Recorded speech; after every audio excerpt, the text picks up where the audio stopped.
How to share NGL link on Facebook story.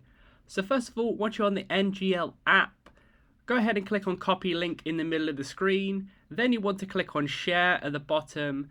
Then click through all the next steps here till you get to the final one where it says share on Instagram. Click on that. That's going to bring up the Instagram app. You need to make sure that's downloaded first.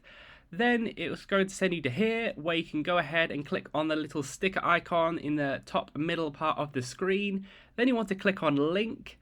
Then you want to paste, so press down and click paste that in there, and then click done at the top right hand corner, then drag the little link there into the place. Then you can go and click on the bottom right hand corner to go to the next part, and then click on share, and then it's going to say also share, and then you'll see to Facebook story. Click on share there.